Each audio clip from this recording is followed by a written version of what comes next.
Now, my next guest is someone who has literally been in the fight since its inception. Barbara Honegger served in a number of high-level positions in the federal government, including the White House policy analyst, a special assistant to the President for Domestic Policy, director of the Attorney General's Law Review at the Department of Justice, and for more than a decade was the senior military affairs journalist at the Naval Postgraduate School, the premier science, technology, and national security affairs graduate research university of the Department of Defense. From the day of 9/11 itself, Barbara published 9/11 Truth Exposes on the DoD's own platforms from the inside. Barbara is the chairman of the board of investigative research of the Lawyers Committee of 9/11 Inquiry, and since September 11th, has been a leading author, documentarian, public speaker, and major activist on the events of 9/11, with the emphasis on the Pentagon attack and the anthrax letter attacks. She researched, scripted, and produced the video documentaries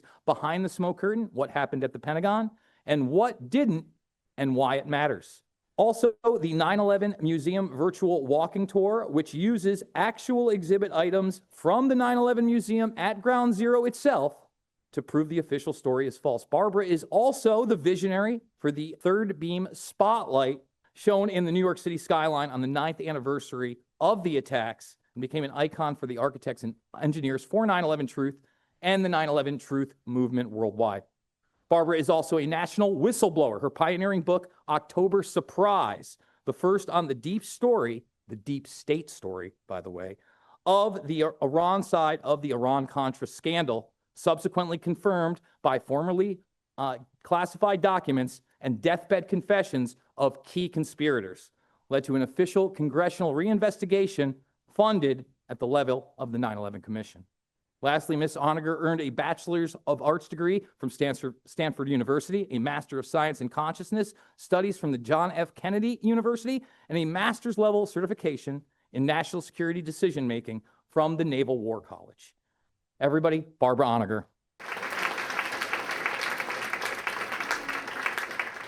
Before I begin my formal presentation, and that's the first slide, I'm going to react to a few things that have been said by the speakers today before me,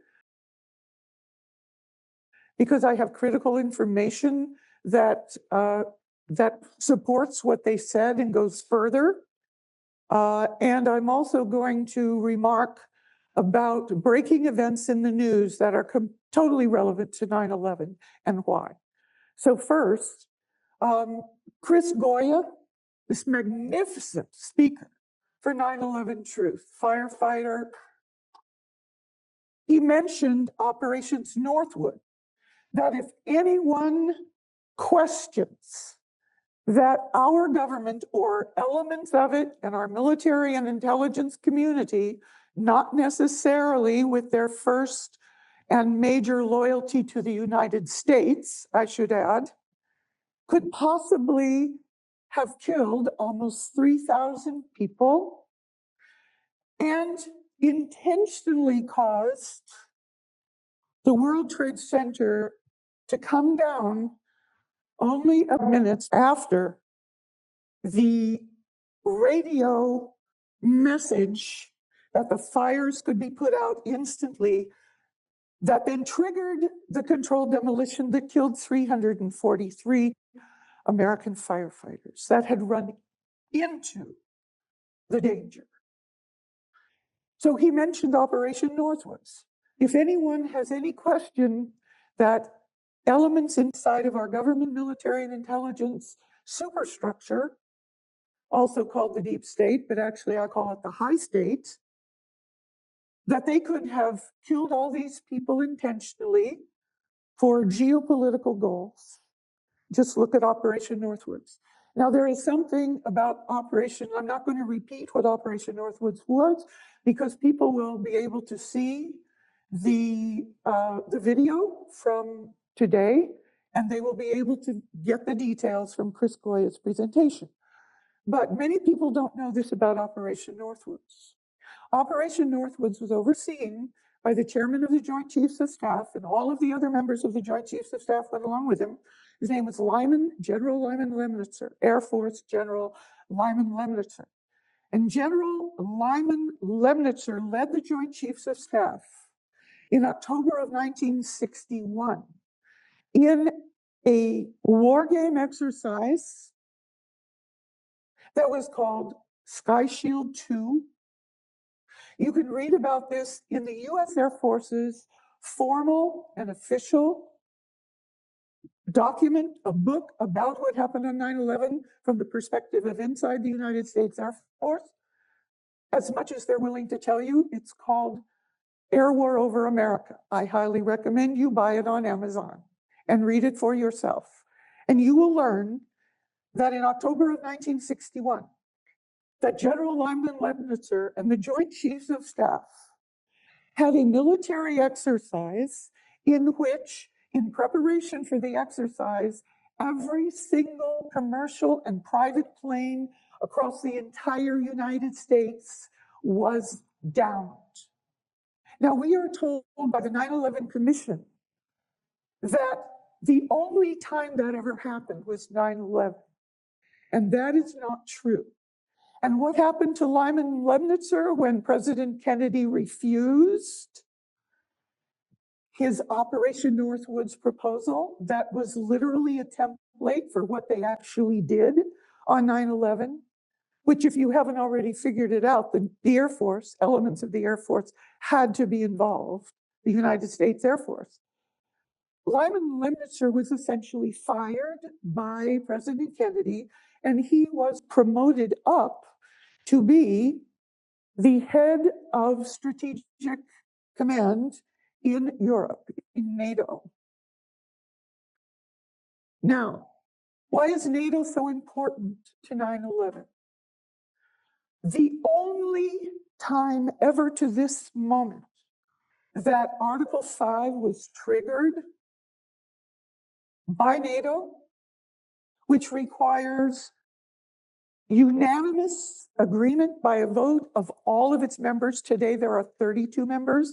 I don't believe there were quite that many members back then, maybe 27, something like that. The only time in history that Article 5, which is the collective defense section of the NATO treaty, was triggered and approved, was for 9/11. And so what does that have to do with today? About 48 hours ago, we are told that Russian drones went through Polish airspace, and they had to be shot down by a coalition of United States, Polish, and other NATO members' military jets. And that Poland has triggered not Article 5 yet, but Article 4. And so as we are meeting here today, there is a movement to trigger Article 5. And if Article 5 is agreed to by all members of NATO, it may be that the Cold War, from our point of view, which is very hot in Ukraine, Belarus, and parts of Russia, could go hot. So, as the previous speakers said, 9/11 is not just history. It's what's happening right now. And how many people know that at NATO headquarters in Belgium, there is a huge statue called the Article 5 Memorial, which is a massive piece of the twisted steel from the World Trade Center tower, the Article 5 Memorial. So if you don't believe 9/11 is still relevant, you had better wake up.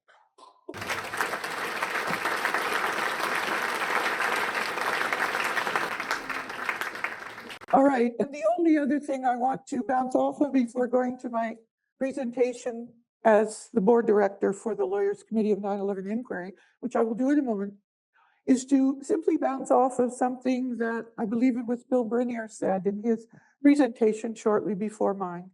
He said, now, after all this time, 24 years, what he really wants to know is, How did they pull it off? The insiders. And who were they? Well, I've just told you that it almost has to be the followers of Lyman Lemnitzer in the United States Air Force. That is my opinion. That is a very informed opinion.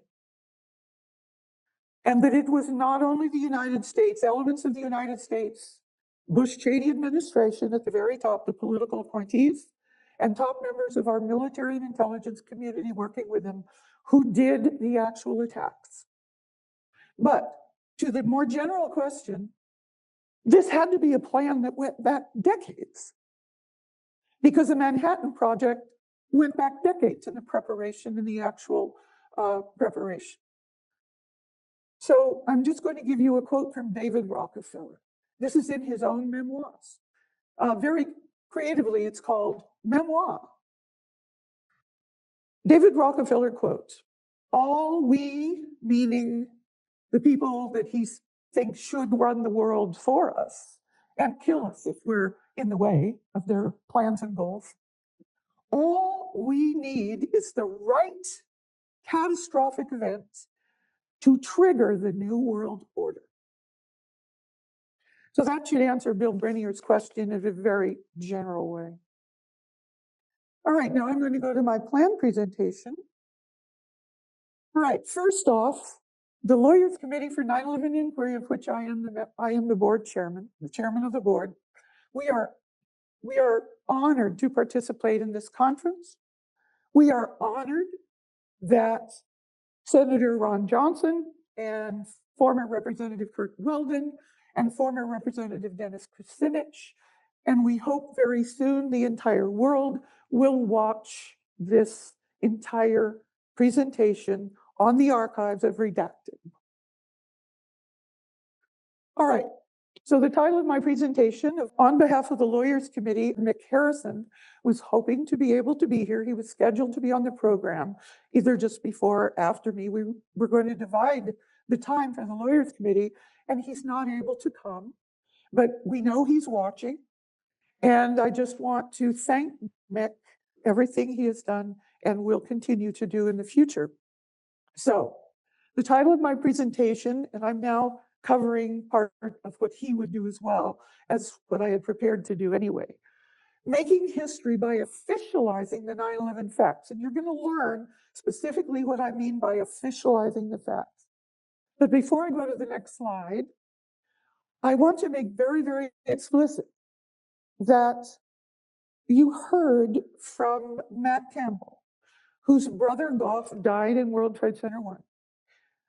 The essential hell that he has and his family have been put through to try to get justice for his brother, and then simply to reopen an inquest with the actual evidence of what happened at World Trade Center 1 on 9/11. And he's still fighting because the courthouse doors in the UK have been blocked to him for literally a decade. The same thing, as you're about to see, has happened here in the United States for every single legal filing and lawsuit that the Lawyers Committee for 9/11 Inquiry has filed. All right, so back in April of 2018, the Lawyers Committee for 9/11 Inquiry, LC for short, L as in Larry, C as in Charlie, for short, LC.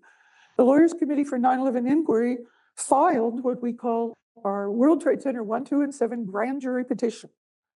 This is at the link that you see. If you go to our Lawyers Committee website, you will be able to read all of our legal filings, all of our legal lawsuit filings, and learn everything that happened when we did that ever since April of 2018. So our World Trade Center grand jury petition, at that link, the grand jury petition has 60 exhibits. They are documents, they are sworn jury affidavits, and they are videos, video testimonies and video evidence from the day of 9/11 itself and after, when we interviewed witnesses, eyewitnesses. And so we filed that in April of 2018.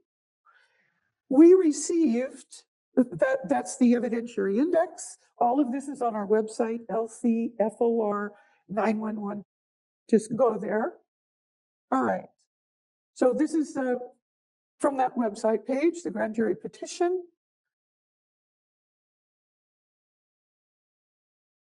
On November 7th of 2018, so April, about 6 months after we filed the grand jury petition for all of the World Trade Center attacks 1, 2, and 7, we received this official letter from the U.S. Attorney's Office in New York, which is the jurisdiction for anything that happens not only about the World Trade Center attacks 1, 2, and 7, and any of the rest in New York City on 9/11, but any terrorism-related lawsuit or filing must, by law passed by Congress, go to the court, the federal court in Manhattan.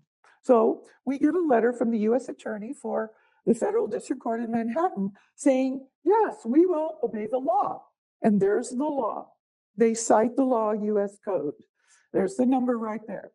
Well, so we go read the U.S. Code.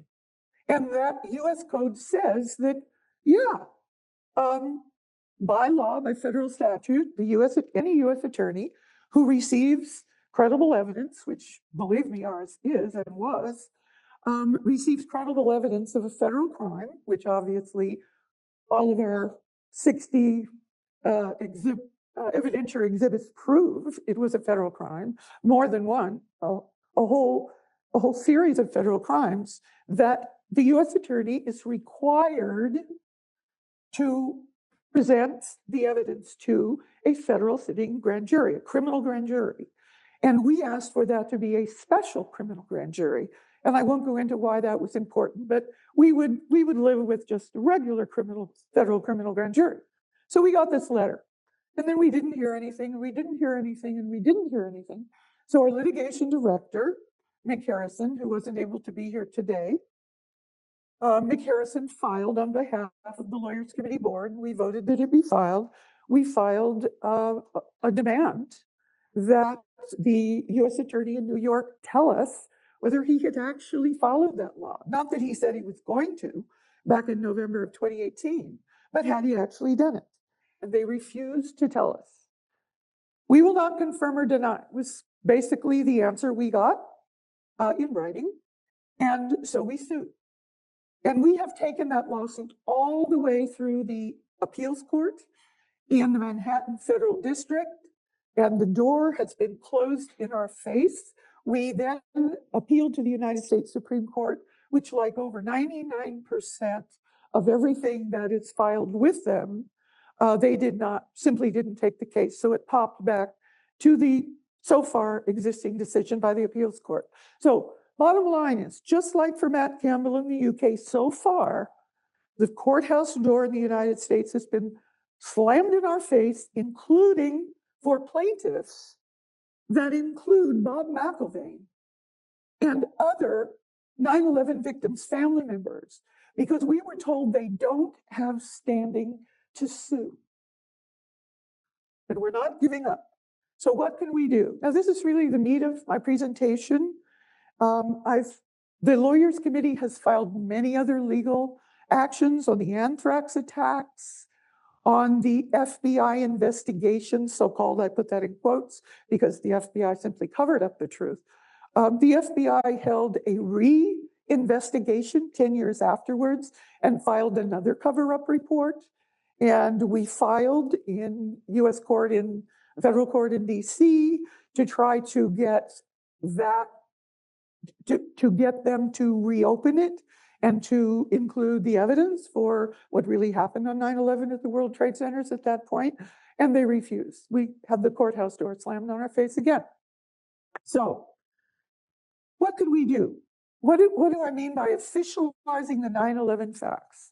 How can we, the people, take history and through the facts of history being officialized, as the Lawyers Committee has done in our legal filings and especially in our grand jury petition for World Trade Centers 1, 2, and 7, that is on file in perpetuity as recorded history in the United States Federal Court.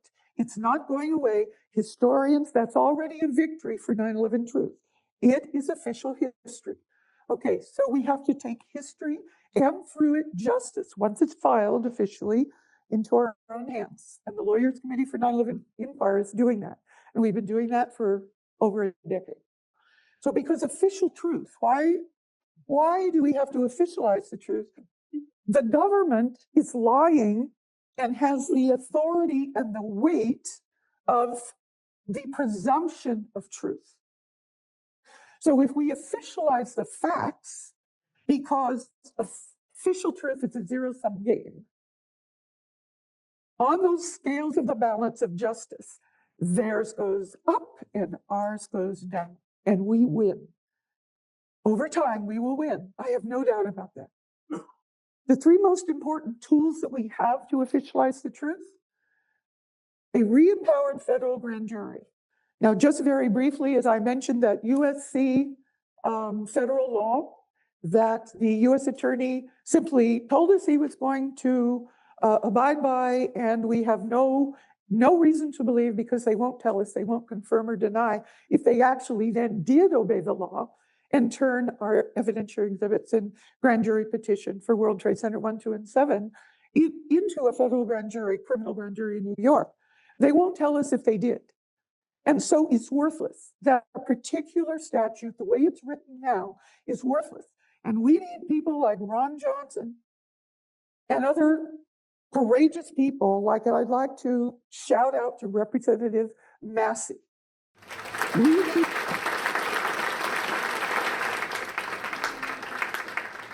We need people like Senator Ron Johnson and Representative Massey to initiate a bill in Congress to put real teeth back into that statute by amending it. Okay, so the federal grand jury, this is just the other day, just 2 days ago, the new front of resistance are federal grand juries.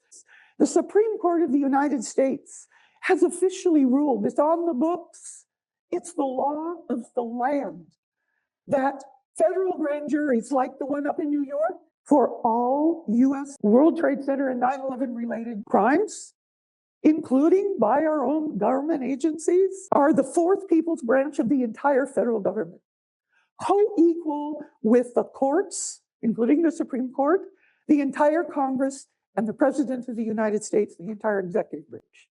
How many people know that? We need to use this law, this Supreme Court ruling, and it's called U.S. versus Gravel.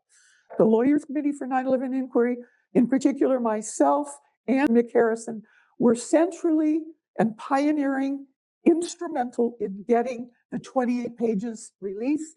And once they were released, that made it clear that Bandar Bush, the Saudi ambassador before, during, and after 9/11, and 22 other top Saudi government officials were involved with 2 of the alleged hijackers on 9/11, and they both happen to be on the Pentagon plane. So don't miss my Pentagon presentation tomorrow for why that's so critically important. And that's myself, by the way, with Senator Mike Gravel and his wife. And I did this along with Mick Harrison and Senator Mike Gravel of the famous Pentagon Papers. And it's the critical Supreme Court decision, U.S. versus Gravel, that has given us, the people, we the people, we are the fourth federal branch of the U.S. government constitutionally once we are impaneled in a federal grand jury. The entire Western and allied national security establishment, and I know this personally, tried to stop the passage of Justice Against Sponsors of Terrorism Act, which removed the presumed immunity of Saudi Arabia, and get this, every other foreign country, unfortunately not yet our own government. That's the big loophole that we have to fix and fill. But when Justice Against Sponsors of Terrorism, JASTA, passed, that was literally a revolution in the foundation of international law. So thank you so much, and I look forward to your reactions afterwards. Thank you very much.